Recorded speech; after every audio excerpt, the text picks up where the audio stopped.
வணக்கம் Rasika, welcome to our channel voice over Rasika.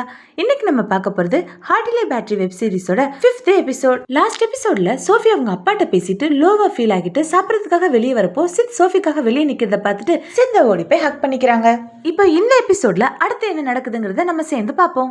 ரொம்ப லோவா ஃபீல் பண்ணிட்டு இருந்ததுனால சித்தா ஹக் பண்ணிட்டு நின்றுட்டு இருந்த சோஃபி ஹக் பண்ணிட்டு இருக்கோங்கிறது ஞாபகம் வந்தோன்னே டக்குன்னு ஹக் பண்றதை நிப்பாட்டிட்டு தள்ளி வந்து நின்னாராங்க. சித்தும் அதை பார்த்துட்டு சிரிச்சுட்டு சரிவான்னு சொல்லி சாப்பிட கூட்டு போறாரு. ரெண்டு பேரும் சித்தோட ஸ்கூட்டர்ல போறாங்க. என்னாச்சுன்னு சித் கேட்க அப்பா வர சொல்றாரு அப்படின்னு சோஃபி சொல்ல, அதுக்கு நீ என்ன சொன்ன சித் கேட்க, எதுவும் சொல்லல அப்படின்னு சோஃபி சொல்ல, ஏதாவது சொல்றதுக்கு முன்னாடி என்னையும் கொஞ்சம் ஞாபகம் வச்சுட்டு சொல்லு அப்படின்னு சொல்றாரு சித். நான் உன்னை சின்சியரா லவ் பண்ணிட்டு இருக்கேம்மா, என்னை பத்தி யோசிக்காம என்னை எங்க அம்போன்னு விட்டுட்டு போயிடாத அப்படின்னு சொல்லாம சொல்றாரு. அடுத்து சோஃபி சித் கிட்ட, ஆமா நீ வீட்டுக்கு வெளியே என்ன பண்ணிட்டு இருந்தேன்னு கேட்க, அதுக்கு சித், ஆமா நீ அப்பாட்ட பேச போறேன்னு சொன்ன, அடுத்து நான் கால் பண்ணேன் அதையும் எடுக்கல, ஏதாவது பிரச்சனையா இருக்குமே அப்பதான் அவனை பார்க்க வந்தேன், கரெக்டா நீயும் வெளியே வந்துட்ட அப்படின்னு சொல்றாரு.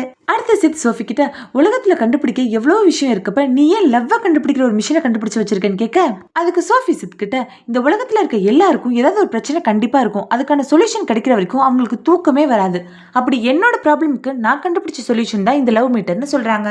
அந்த காலத்துல எல்லாம் டெக்னாலஜின்னு ஒண்ணு இல்லவே இல்லை, நினைக்கிறப்பெல்லாம் பார்க்க முடியாது பேச முடியாது, அப்போ காதலுக்கு அடித்தளமா இருந்ததே நம்பிக்கை மட்டும்தான். ஆனா இப்போ டெக்னாலஜி ரொம்ப பெருசா வளர்ந்துருச்சு, நினைக்கிறப்ப பார்க்கலாம் பேசலாம் அப்படிங்கிறப்போ டெக்னாலஜியாலேயே நிறைய பிரச்சனை வருது. சிம்பிளா ஒரு எக்ஸாம்பிள் சொல்லணும்னா, இப்ப லவ் பண்ற பொண்ணும் பையனும் அவங்களோட போன் பாஸ்வேர்டை ஒருத்தர்கிட்ட ஒருத்தர் சொல்லலைன்னா அங்கேயே ட்ரஸ்டோட இதே. இந்த மாதிரி டெக்னாலஜினால ஏற்படுற ப்ராப்ளத்துக்கெல்லாம் என்னோட லவ் மீட்டர் ஒரு சொல்யூஷன். என் லவ் மீட்டர்னால ஒரு ப்ராப்ளம் சால்வ் ஆகுமே தவிர கிரியேட் ஆக சான்ஸே இல்லைன்னு உறுதியா சொல்றாங்க சோஃபி. உன் லவ் மீட்டர்னால இப்போ இங்க உனக்கு என் மேல லவ் இல்லைன்னு ப்ரூவ் பண்ண முடியுமான்னு சித் சோஃபி கிட்ட கேட்க, சோஃபி உடனே அவங்க நெஞ்சு மேல கை வச்சு, எனக்கு உன் மேல லவ்வே இல்லை, இது நான் இதயத்துல இருந்து சொல்றேன் அப்படின்னு சொல்ல, அதுக்கு சித், ஓ இல்லன்னு சொல்ல மட்டும் உனக்கு உன் இதயம் தேவைப்படுதா, எனக்கு தேவை நீ நம்புற இடத்துல இருந்து பதில், உன் லவ் மீட்டர்ல டெஸ்ட் பண்ணி பார்த்து சொல்லு, அதுல லவ் இல்லன்னு வந்துருச்சுன்னா இனிமே நான் பின்னாடி வரமாட்டேன்னு சொல்றாரு. சோஃபியும் நிஜமா வரமாட்டேன்னு கேட்க, சித்தும் ஆமா கண்டிப்பா வரமாட்டேன்னு சொல்ல, சோஃபியும் ஓகே சொல்லிட்டு லவ் மீட்டர் எடுத்து அவங்க ஃபிங்கர் பிரிண்ட் ஸ்கேன் பண்ண, ஃபர்ஸ்ட் லவ் மீட்டர் இண்டிகேட்டர் 40 வரைக்கும் போயிட்டு அப்புறம் திருப்பி 0க்கே வந்துருது.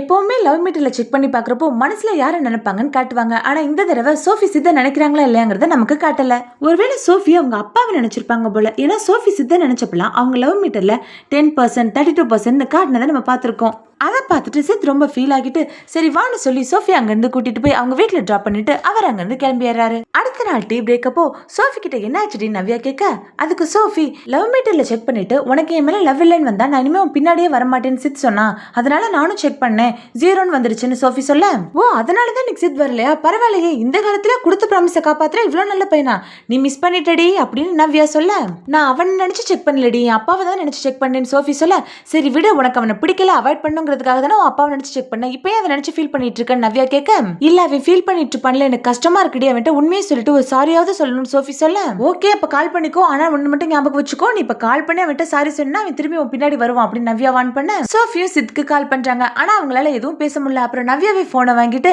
சோஃபி நேத்து நைட்டு உங்களை நினைச்சு செக் பண்ணலையா, அவங்க அப்பாவை நினைச்சுதான் செக் பண்ணாரா, நீங்க ஒண்ணு ஹர்ட் ஆகாதீங்கன்னு சொல்லி நடந்ததெல்லாம் சொல்ல, அதுக்கு சீத்தும் சேச்சா நாளா ஹர்ட் ஆகல, சும்மா ஹர்ட் ஆகிற மாதிரி நடிச்சேன், நேத்தே ரியாக்ஷன் இருக்குன்னு பார்த்தேன் இன்னைக்கு தான் வந்திருக்கு பரவாயில்ல அப்படின்னு சொல்றாரு.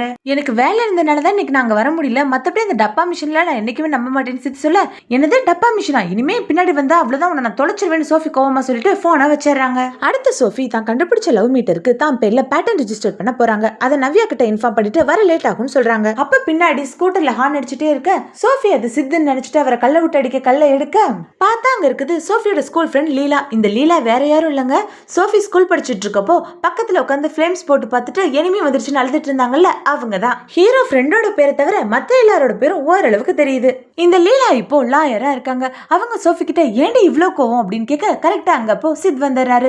சித்த பார்த்துட்டு சோஃபி கோவப்பட்டுட்டு அங்க இருந்து போக, லீலா உடனே சித் கிட்ட, இவ இவ்வளவு கோவப்படுறதுக்கு நீதான் காரணமா, உன்னை கேஸ் போட்டு உள்ள தள்ளிடுவேன்னு சொல்ல, அதுக்கு சித், நீ என்ன நடக்குதுன்னு புரியாம பேசாதன்னு சொல்லிட்டு லவ் மனசுக்குள்ளேயே வச்சுக்கிட்டு வெளியே சொல்லாம இருக்கவங்க மேல கேஸ் போட முடியுமான்னு கேட்க, அதுக்கு லீலா, சட்டம் எழுதினவருக்கு அந்த மாதிரி சட்ட சிக்கல் வரல, அதனால அப்படிப்பட்ட சட்டம் இல்லைன்னு சொல்லிட்டு நீ என்ன லூசு மாதிரி பண்றேன்னு கேட்க, அதுக்கு சித், உன் ஃப்ரெண்டு மட்டும் லூசு மாதிரி பண்ணல நான் லூசு மாதிரி பண்ணக்கூடாதான்னு கேட்க, அவ என்ன இப்ப லூசு மாதிரி பண்ணான்னு லீலா கேட்க, அதுக்கு சித், ஆமா ஒரு வெத்தலை பெட்டி மாதிரி இருக்க சின்ன டப்பாவை வச்சுக்கிட்டு இதுதான் ஒருத்தர் மேல உனக்கு லவ் இருக்கா இல்லையான்னு காட்டும், இது சொல்றதா நான் நம்புவேன்னு சொல்றான்னு சொல்ல, அதுக்கு சோஃபி கோவப்பட்டுட்டு அது வெத்தலை பெட்டியில லவ் மீட்டர் இன்னொரு தடவை மிஷினை பத்தி ஏதாவது சொன்னா வாயை உடைச்சிருவேன் அப்படின்னு சொல்ல, அதுக்கு சித்து என் இதயத்தையே உடைச்சிட்ட வாய் தானே உடைச்சிட்டு போன்னு சொல்ல லவ் மீட்டரா என்னது அப்படின்னு லீலா சோஃபி கிட்ட கேட்க அதுக்கு சோஃபி அதை நான் புதுசா கண்டுபிடிச்ச மிஷின் சொல்ல நீ இன்னும் திருந்துறையாடி ஸ்கூல் படிக்கும் போது தான் நான் உண்மையான லவ் கண்டுபிடிக்க போறேன்னு சொல்லிட்டு அலைஞ்சா இன்னமும் இப்படியேவா இருக்கு அப்படின்னு கேட்க சித்து உடனே லீலா கிட்ட என்னது ஸ்கூல் ஃப்ரெண்ட்ஸா உன்னை நான் இவ கூட பார்த்ததே இல்லையே அப்படின்னு சொல்ல அதுக்கு சோஃபி லீலாவும் உன்னையும் தான் நாங்க இதுக்கு முன்னாடி பார்த்ததே இல்லைன்னு சொல்ல சித்து அதுக்கு சோஃபி கிட்ட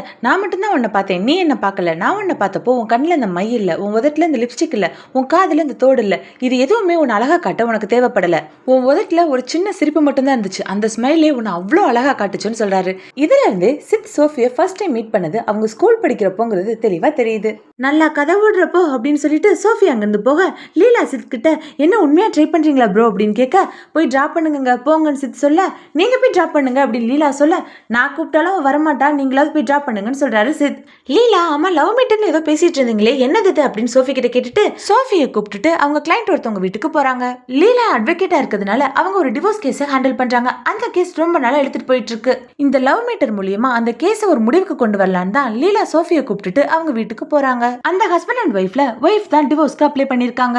அவங்க அந்த லவ் மீட்டர்ல இருக்க ஃபிங்கர் பிரிண்ட் சென்சார்ல ஃபிங்கர் பிரிண்ட் வைக்க லவ் மீட்டரும் 0% லவ்னு காட்ட லீலாவும் அந்த ஹஸ்பண்ட் கிட்ட அவ்வளவுதான் சார் அவங்க லவ் இல்லைன்னு ப்ரூவ் பண்ணிட்டாங்க நீங்க சைன் போட்டு மியூச்சுவல் டிவோர்ஸ் கொடுங்கன்னு சொல்ல 2 வருஷம் ஆச்சு அவன் மேல நான் எவ்வளவு லவ் வச்சிருக்கேன்னு ப்ரூவ் பண்ணேன் ஆனா அவ 2 நிமிஷத்துல என் மேல அவளுக்கு சுத்தமா லவ் இல்லைன்னு ப்ரூவ் பண்ணிட்டு போயிட்டாள்னு சொல்லி அந்த ஹஸ்பண்ட் ஃபீல் பண்ண அந்த ஒய்ஃபும் அவங்களோட லக்கேஜ்லாம் பேக் பண்ண போறாங்க.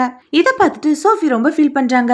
பிரியாவோட லவ் பிரிஞ்சப்பெல்லாம் சோஃபி ரொம்ப ஃபன் பண்ணிட்டு கிண்டல் பண்ணிட்டு இருந்தாங்க. ஆனா இது அவங்க மனசுல ரொம்ப பெரிய தாக்கத்தையே ஏற்படுத்திருச்சு. ஏன்னா இந்த ஹஸ்பண்ட் அண்ட் ஒய்ஃபை பாக்குறப்போ சோஃபிக்கு அவங்க அம்மா அப்பா ஞாபகம் வந்துட்டாங்க. அந்த ஒய்ஃப் அவங்க திங்ஸ்லாம் பேக் பண்ணிட்டு வந்துட்டு அவங்க ஹஸ்பண்ட் கிட்ட நீ என்கிட்ட ப்ரப்போஸ் பண்றப்பையும் நான் அதை அக்செப்ட் பண்றப்பையும் இதெல்லாம் நடக்கும் நமக்கு தெரியாது. லவ் பண்றது ரொம்ப ஈஸி ஆனா அந்த லவ்வை கல்யாணம் ஆனாலும் சரி ஆகலைனாலும் சரி காப்பாத்திக்கிறது ரொம்ப கஷ்டம். நம்மளால நம்மளோட லவ்வை தக்க வச்சுக்க முடியல. என்னதான் இது ஒரே வாழ்க்கைனாலும் இது 2 பேர் 2 மனசு 2 மூளை சம்பந்தப்பட்ட விஷயம். எவ்வளவுதான் அட்ஜஸ்ட் பண்ணிட்டு போனாலும் சில சமயங்கள்ல நம்மளோட லவ்வை நம்மளால தக்க வச்சுக்க முடியாது. எனக்காக நீ ரொம்ப அட்ஜஸ்ட் பண்ணிட்டு போறத பாக்குறப்பெல்லாம் நீ தியாகம் பண்ற மாதிரி இருக்கு.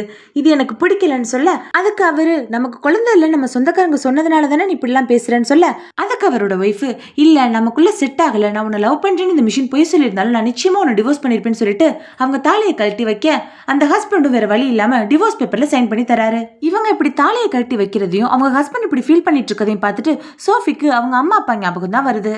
இந்த ஹஸ்பண்ட் அண்ட் ஒய்ஃப் பிரியறது பார்த்ததும் சோஃபிக்கு அவங்க அம்மா அப்பா பிரியறது ஞாபகம் வந்ததுனால ரொம்ப ஃபீல் பண்ணிட்டு இருக்காங்க. அடுத்து சோஃபியும் நவ்யாவும் டீ கடையில இருக்க சோஃபி ரொம்ப ஃபீல் பண்ணிட்டு இருக்கதை பார்த்துட்டு நவ்யா சோஃபி கிட்ட அவங்களுக்கு பிடிக்கல பிரிஞ்சுட்டாங்க இதுல நீ என்னடி பண்ண நீ எதுக்கு ஃபீல் பண்ணிட்டு இருக்கன்னு கேக்குறாங்க. சரி பேட்டர்ன் சப்மிட் பண்ண போறேன்னு சொன்னியே என்னாச்சு நவ்யா கேட்க அதுக்கு சோஃபி இப்போதைக்கு வேணான்னு தோணுது அப்படின்னு சொல்லிட்டு அவங்களோட லவ் மீட்டரை நவ்யாட்ட கொடுத்துட்டு இதை கொஞ்ச நாள் நீயே வச்சிரு அப்படின்னு சொல்றாங்க. அப்ப சித் சோஃபிக்கு கால் பண்ண சோஃபி அதை அட்டன் பண்ணாம இருக்க நவ்யா அதை அட்டன் பண்ணிட்டு மேடம் மூட் அவுட்ல இருக்காங்க அப்படின்னு சொல்ல சித் எங்க இருக்கீங்க கேட்க அதுக்கு நவ்யா நம்ம கடை பக்கத்துல இருக்க டீ கடையில தான் இருக்கும்னு சொல்ல சித்தும் கிளம்பி அங்க வந்துடுறாரு. சித் வந்ததும் நவ்யா அங்க இருந்து கிளம்பிடுறாங்க. சித்தும் சோஃபி கிட்ட எனக்கு பசிக்குதுவா சாப்பிட போலான்னு சொல்ல டீ கடையில இருந்து அவங்க 2 பேரும் கிளம்பிடுறாங்க. சோஃபி சித் கிட்ட இது வரைக்கும் லவ் மீட்டர் வச்சு டெஸ்ட் பண்ணி பார்த்தப்போ அது சம்பந்தப்பட்டவங்களை மட்டும் தான் பாதிச்சிச்சு ஆனா இந்த தடவை அது என்னையும் சேர்த்து ரொம்ப பாதிச்சிருச்சு. எனக்கு அவங்கள பாக்குறப்போ என்னோட அப்பா அம்மா ஞாபகம் வந்துருச்சுன்னு சொல்லிட்டு எனக்கு அந்த லேடி சொன்னதுதான் இன்னும் மனசுலயே ஓடிட்டு இருக்கு. என்னதான் 2 பேர் சேர்ந்து ஒரே வாழ்க்கை வாழ்ந்தாலும் 2 பேருக்கும் இருக்குது தனித்தனி மனசு தனித்தனி மூளை தானே. ஒரு நாள் 2 பேருக்கும் ஒத்து போகாம போயிருச்சுன்னா பிரியறதை தவிர வேற வழியே இல்லையில. நம்ம ஒருத்தர் மனசார லவ் பண்றப்போ அவங்க நம்மள வேணான்னு சொல்லிட்டு தூக்கி போட்டு போனா அது எவ்வளவு பெரிய வழி இல்ல. அந்த பர்சன் மாதிரி ஒரு அன்லக்கி பர்சன் இந்த உலகத்திலே இருக்க முடியாதுல்லன்னு சோஃபி சொல்லிட்டு ஃபீல் பண்ணிட்டு இருக்க அதுக்கு சித் இப்பவாவது உனக்கு என் கஷ்டம் புரிஞ்சிச்சே அப்படின்னு சொல்றாரு. அதை கேட்டு சோஃபி என்ன காமெடியா எனக்கு சிரிப்பே வரல அப்படின்னு சொல்ல அதுக்கு சித் சோஃபி கிட்ட உனக்கு சிரிப்பு வர வைக்க நான் ஒரு மேஜிக் பண்றேன் கண்ண மூடுன்னு சொல்லிட்டு அண்டாக்கா கசம் அபுக்கா ஹுகும் திறந்திரு சீசேம்னு சொல்றாரு. அதுக்கு சோஃபியும் சிரிச்சுட்டு எனக்கு சிரிப்பே வரல நீ மனசு கஷ்டப்படக்கூடாதுன்னு தான் சிரிச்சேன்னு சொல்ல அதுக்கு சித் நீ லவ் பண்ணாம இருக்கிறது கூட தான் எனக்கு மனசு கஷ்டமா இருக்கு அதுக்கு லவ் பண்ணுவியா அப்படின்னு கேக்குறாரு. சித் இங்க சோஃபி கிட்ட மேஜிக் பண்ணி காட்டிட்டு இருக்கப்போ அங்க நவ்யா அவங்களோட ரூம்ல லவ் மீட்டரை வைக்கிறாங்க. அதை பார்த்துட்டு நவ்யாவோட ஃப்ரெண்டு ஓ இதுதான் லவ் மீட்டரா இதுதான் ஆளுக்கு உன் மேல லவ் இல்லைன்னு சொல்லி காட்டுச்சா அப்படின்னு கேட்க நவ்யாவும் ஆமான்னு சொல்றாங்க. நான் ஒரு தடவை யூஸ் பண்ணி பார்க்கவா அவங்க ஃப்ரெண்டு கேட்க இல்ல அதெல்லாம் பண்ணக்கூடாதுன்னு நவ்யா சொல்லிடுறாங்க. இதை அந்த ரூம்ல இருக்க இன்னொரு ஃப்ரெண்ட் கேட்டுட்டு அந்த லவ் மீட்டரை யூஸ் பண்ணி பார்க்கணும்னு முடிவு பண்றாங்க. இங்க சித் சோஃபி கிட்ட சரி நீ ஒன்னு சொல்லு உனக்கு என்ன பிடிக்குமா பிடிக்காதான்னு கேட்டுட்டு இருக்கப்போ சோஃபி அதுக்கு ஆன்சர் பண்றதுக்குள்ள நவ்யா சோஃபிக்கு கால் பண்றாங்க. சித்தும் சரி நீ பேசிட்டு நான் போய் சாப்பிட ஏதாவது வாங்கிட்டு வரேன்னு சொல்லிட்டு போறாரு. நவ்யா சோஃபியா கிட்ட லேக்கா லவ் மீட்டர் யூஸ் பண்ணிருப்பா போலடி சூசைட் அட்டெம்ப்ட் பண்ணிட்டா இப்ப என்ன பண்றதுனே தெரியல ஹாஸ்பிட்டல் கூட்டிட்டு போயிட்டு இருக்கோம்னு சொல்ல சோஃபி அதுக்கு ஃபீல் பண்ணிட்டே லவ் ஒன்னும் சயின்ஸ் இல்லைன்னு அவங்க ஃப்ரெண்ட்ஸ் சொன்னதையும் இந்த டப்பாவா மனசுல இருக்க லவ் சொல்ல போதுன்னு சித் சொன்னதையும் லவ்ங்கிறதும் சயின்ஸ் தான் லவ் மீட்டர்னால ஒரு ப்ராப்ளம் சால்வ் ஆகுமே தவிர கிரியேட் ஆகாதுன்னு இவங்க சொன்னதையும் நினைச்சு பார்த்துட்டு ரோட்ல அப்படியே நடந்து போயிட்டு இருக்காங்க. இதோட இந்த எபிசோட் முடிஞ்சிருச்சு ரசிகா. இந்த எபிசோட் உங்களுக்கு பிடிச்சிருந்துச்சுன்னா இந்த வீடியோ லைக் பண்ணிட்டு அடுத்தடுத்த எபிசோட் பார்க்க மறக்காம நம்ம சேனலை சப்ஸ்கிரைப் பண்ணிட்டு பக்கத்துல இருக்க பெல் ஐக்கானை கிளிக் பண்ணிக்கோங்க. நன்றி ரசிகா. தேங்க்ஸ் ஃபார் வாட்சிங்.